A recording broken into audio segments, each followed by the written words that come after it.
We're back with the former #2 at the CIA turned CBS News senior security contributor, Michael Morell, and former Homeland Security advisor to George W. Bush, Fran Townsend. Fran, I want to start with you. What are the Homeland Security implications of these attacks? Well, look, we understand that finding someone, a homegrown, self-radicalized individual in this country is very, very difficult. Especially, Director Comey on Friday said that this individual had minimal contacts. He didn't say what that meant. Minimal contacts with known counterterrorism investigations, but that will be very important to understand for the FBI. Were those direct contacts, such as phone calls, or was that sort of indirect, like social media following, or they were followed by other individuals who were extremists? And so this is going to become very important. We know it's hard to identify these people, so anything we can learn about these individuals and what contacts they had will be very important to understanding in the future how to identify these people. Does minimal contacts mean perhaps, though, just that they followed them on Facebook? And if that's the case, then that seems like the pool is huge of people that could have those minimal kinds of contacts. That's right. And so typically for the FBI, those sort of minimal contacts didn't sort of cross a threshold for preliminary investigations. The question is now, if that's all you've got, to go on, do they need to reevaluate their domestic investigation operational guidelines to permit them to make a judgment that in some cases that may be enough? Mike, what do you think about these attacks? What do they tell you? So just stepping back a little bit, right? A couple things. One is ISIS is on a roll here. In the last 5 weeks, to put it in baseball terms, they've hit for the cycle. They have a major attack that they conceived and directed from Raqqa, that's Paris. They've had an attack that one of their affiliates has done, that's the Russian airliner in the Sinai, and they've had an inspired attack here in the homeland, that's San Bernardino, right? Second is, while those 3 attacks have our attention, it's the tip of the iceberg in terms of what they're doing across Africa and in the Middle East. So 25 attacks in the last 5 weeks, killing 250 people. And then the last point I'd make, John, is that in order to deal with this, you have to have a home game, playing defense, which that's what Fran was talking about, and you have to have an away game, right? Taking the fight to them on offense in Iraq and Syria. That momentum that you describe, talk about the relationship between that and inspiring these kinds of attacks, because there is a link, right? Absolutely, there's a link. The perception that ISIS is winning, the perception that ISIS is doing well, creates more followers. Fran, let me talk to you about possible ways to stop this. The president will talk to the nation tonight, and he will talk about gun control again. The argument is that terrorists will use what the president sees as lax gun control in America to gain weaponry. What do you think about that from a purely Homeland Security standpoint? Well, to be fair, John, in Western Europe, that have the most strictest gun laws, we saw what happened in the Paris attacks with the use of lots of weaponry. So here in the United States, we know that in 2011, Adam Gaddan, who was very close to bin Laden, issued a videotape calling for followers, those who might be inspired, to take advantage of the West gun laws, specifically here in the United States, to obtain weapons. I think over time we're going to have to look at this. Do civilians really need to have assault weapons? And all the sort of related issues we've heard a lot about. Should we tie it to the terror watch list? There was legislation that didn't pass the Senate this week. There is an argument to be made that people on the terror watch list should obviously not be able to get guns. The problem with that is the terror watch lists are hugely expansive. Hundreds of thousands of Americans mistakenly put on it. And so I think if you want to rely on that, you're going to have to clean up the terror watch lists. Mike, that's the home game. Let's talk about the away game. The administration has picked up their efforts. What do you make of the new efforts to fight ISIS overseas? So I think the most significant thing we've seen so far is the creation of a task force, a special operations task force that will be stationed in Iraq to go after the leadership of ISIS. I think that's very important. It can become self-sustaining. You need a little bit of intelligence to start, but then once you start capturing these guys, you'll generate additional intelligence that allows you to go back and get more of them. I think that's a very important intensification, amplification. I think we need to see more, however. What do you make quickly of the London attacks, this knife attack in London? Same thing. It's undoubtedly inspired by ISIS. It was one of the attacks that I referenced earlier in this broader array of attacks that ISIS is either directing or inspiring. Fran, finally to you. Donald Trump mentioned this question of profiling. What do you think of that? You know, there is always some role for, we build profiles based on what your experience is, what you know about past bad guys, right? But it's self-limiting. So it's a tool. It's one of the tools you use, but you have to have ongoing and current intelligence to direct your efforts. And by the way, the minute the bad guys get a sense that you have a profile, they work around it. All right, Fran. Mike, thanks very much. We'll be right back with our political panel. Stay with us.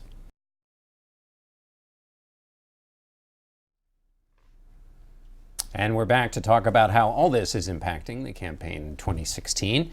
Gwen Ifill does double duty at PBS as moderator of Washington Week and co-anchor of the NewsHour. Jerry Seib is the Washington bureau chief for the Wall Street Journal. Ben Domenech is the publisher of The Federalist. And Ed O'Keefe covers politics for the Washington Post. Before we get back to the bad news this week, there was a little good news that is breaking right now from the Atlanta Journal and Constitution. Good news for Jimmy Carter. He announced to his Sunday school class that his last scan means he's cancer-free. The Sunday school class erupted in applause. Gwen, I want to start with you about the news this week. How do you think it's changed the race? Well, when the argument is about safety and about personal security and domestic security, it changes the race. Right now, that leaves the Democrats we saw come out and talk instantly about gun control, and the president even started to in his interview with Norah O'Donnell, and then he pulled back a little bit afterward when he began to get obviously more information about what happened in San Bernardino. For Republicans, it's going to be a variation of what we've seen so far, which is how can we be more alarmist than the last guy? So we saw Chris Christie this morning talking about it, and at the same time taking little jabs at other candidates. We saw, of course, Donald Trump talking about political correctness as the root of all evil. And once you begin to move the discussion that way, instead of what can you really do about it, and when you asked Donald Trump that, his answer was basically you wait and see. Yeah, wait and see, Ben. What do you think? You know, I think it was interesting to see the reaction this week from the New York Times, running that front page editorial as they did, going after the gun issue. I think that there is a real gap between what the president is saying and what people understand as the reality of this situation. You are not going to defeat these elements of radicalized Islam in this country with gun control measures. That was not going to be something that would have prevented what happened in San Bernardino any more than you are going to defeat ISIS with a conference about the weather. This is not something that you are going to be able to achieve, and I think that the president in his address tonight is probably going to speak to these issues further, but Republicans actually, I think, have the wind at their backs when they are running this criticism that basically the president is out of touch with reality and that this gun control measure, any gun control measure, is not the real solution. Jerry, where do you see the debate going from here? Well, I agree with Ben. I think by and large, if security is the top issue, that probably tilts the dialogue a little bit toward the Republicans. We'll see how Hillary handles it. She's been trying all along to sound a little tougher than the president on all these issues, Syria, ISIS, and she'll continue to do that, I think. A couple of effects I think you saw right away. The Ben Carson fade continued because you don't want to look as if you're either too soft-spoken or inexperienced right now, and he's both. That doesn't work to his benefit. Chris Christie, I think, has found a voice in a moment here. I mean, he talks about 7 years' experience as a prosecutor handling terrorism cases. Well, this is a tailor-made moment for that. We'll see how far he can take that. And Bernie Sanders had a little bit of a hard time getting people to focus on income inequality in the last couple of weeks. Right, the race has kind of gone away to a set of issues that aren't great for Bernie Sanders. Ed, what do you think about the safety issue that Gwen's talking about? I mean, Donald Trump basically said, when this kind of thing happens, my poll numbers go up. And he's right, they do. They continue to. Every time we think one of these things happens, the general consensus immediately is that he's going to drop, and instead he just climbs or sustains his popularity. It's terribly frustrating to everyone else, and it's a growing concern to Democrats. There was chatter in the last few days among congressional Democrats that the president had to come out and say something to sort of set the mood, acknowledge that this was everyone's worst fears realized, and try to move things forward. The problem is, absent anything specific, either on information from this investigation or his plans to do something, it's only going to amplify Republican attacks against him, that he continues to have no strategy, that Democrats are going to lead the country into more attacks, and absent any more aggressive military response. And Trump succeeds because he sounds a note of toughness and strength, which is completely vague. It's sort of, it has no real seriousness behind it. Except I kept track of how many times John asked him about whether we be tracking Muslims, whether this is anti-Muslim, 4 times at least. Yes. And each time he didn't answer the question. Yeah. So he is also, at the same time as projecting strength, he's also stirring up a lot of continuing to stir up a lot of unhappiness about a subset, 3 million people in this country. See, I mean, Trump is selling attitude, not agenda, right? So tough guy on immigrants, tough guy on the press, tough guy on ISIS, whatever it takes, whoever. The problem is at some point, Gwen, I think you're right, does it become an issue that there's no substance or there are no details behind the toughness? Right now, not yet, but eventually, probably so. And I will say this, I was in Iowa this week with Jeb Bush and spent more time than usual asking the people who show up, why bother? And increasingly it was because I'm getting sick and tired of what I'm hearing from Donald Trump.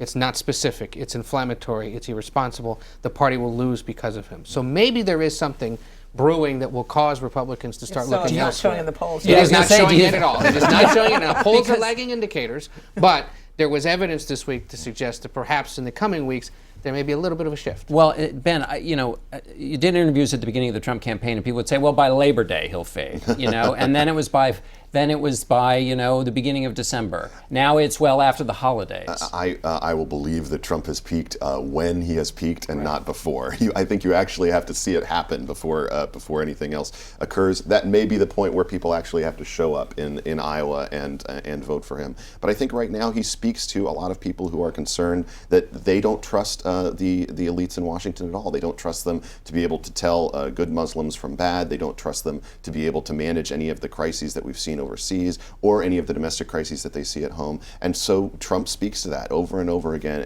And as things break down, as people become concerned, they look for outsider voices. That's the role. Well, and when who they do trust, however, is the person when asked directly, "What would you do about this?" says, "I'll leave that to your imagination." That's an acceptable answer.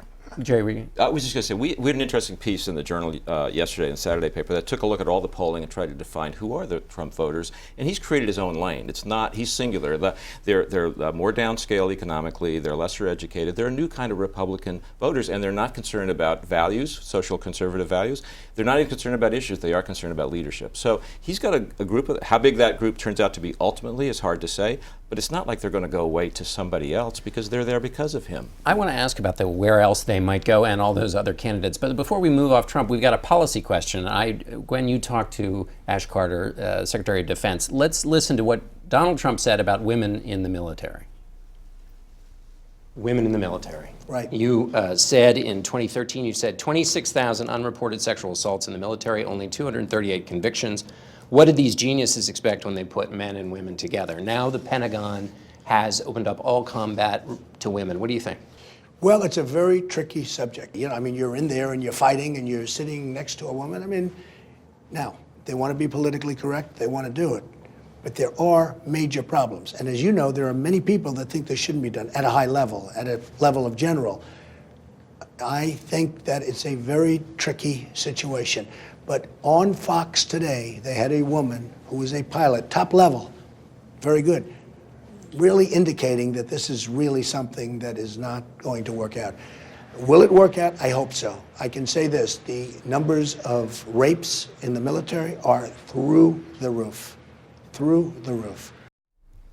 Gwen, Trump said major problems. There are the Marine Commandant is not as supportive of this. No, he happens to be the chairman of the Joint Chiefs of Staff now, Joe Dunford, who was not in favor of this. But using that reasoning, I'm sitting here as the only woman at this table. I should feel very insecure, right? Because you put the man I've never seen you be insecure, Gwen. Sorry, nobody's going to believe that. Okay, but this is my point. You put a man next to a woman and what, rapes occur? That's the reasoning here. The point that Ashton Carter made, the Secretary of Defense, is that this means that women can compete for these roles. They can compete to be Rangers, they compete to be Navy SEALs, but there's no guarantee they will be that, just like you can't guarantee that a man would be able to do these things. So what they're doing is opening up. Women have already been in combat roles, ground forces, since Leon Panetta did this. This is expanding it. There is some disagreement, as you would expect, at the Pentagon. There are problems military-wide with reporting sexual assault. That has been the case no matter what, and there are plenty of women serving in uniform who, for whatever reason, are not comfortable reporting it. The last time there was a big social change, remember, was the repeal of Don't Ask, Don't Tell. The Marines were the same ones that expressed concerns. We've seen no real documented proof that it's caused unit cohesion issues. And so that, I think, is why Carter and others at the military feel comfortable moving on. Ben, let me ask you a question back on the question of politics. Ted Cruz had basically assumed Donald Trump would fall, as many other people did. He hasn't. Is there a coming Cruz-Trump Donnybrook? You know, I'm not sure. I think that right now, Ted Cruz certainly sounded a note of real challenge to Marco Rubio this week, went after him, compared his policies on Libya to Hillary Clinton's in a very unfavorable way. I think we're at the beginning of what might be an interesting period of debate about the foreign policy of the nation, and it actually helps Ted Cruz to have Donald Trump sounding sort of similar notes on the outskirts to be the more reasonable looking, presidential candidate in the lane. It's a sort of a situation where you have to pick your poison for the establishment Republicans, and Ted Cruz's resume looks a little bit more like a presidential candidate's than Donald Trump's. I'll tell you what Ted Cruz has done very cleverly, which is, first of all, he has a base in the evangelical community that Donald Trump doesn't have. That's not going to go away. He's also realized that there's a big set of primaries on March 1st in the South where the evangelical vote's very important and where he's going to do well. So if he does well in Iowa and then can carry that into the South early in the calendar, not late in the calendar this year, he's not in a bad position. But I agree with Ben that the real fight right now is between Ted Cruz and Marco Rubio, interestingly enough, because they've decided they're in the same space. And there's another element to that fight. Marco Rubio has focused on the fact that Ted Cruz was supportive of the legislation that took away the NSA's ability to get telephone records. What did we learn yesterday? That right now investigators can't get to the telephone records of the two people who committed this atrocity in California. You better They can believe get to 2 years of them, not all right, 5. correct, so they can correct, still get to some. Correct. But it doesn't matter. That's the argument that Rubio has been trying to make, and now he has great proof. Jeb Bush is beginning to make that argument as well. It will be a vulnerability for Cruz to explain why he was for that now, if he wants to be so tough against ISIS. I don't agree with that. I think that Cruz is actually well positioned on that front. It's one of the reasons he's been able to steal some of Rand Paul's voters away by being a little bit libertarian on some of these things. And I think that also these phone records they're after action things. They're not it's more figuring out what happened in the lead up to this as opposed to preventing these actual deaths. Okay, Ben Domenech, thanks so much. Gwen, the shrinking violet, thank you. Jerry, thank you. And Ed, I want to thank all of our panelists. We'll be back in a moment.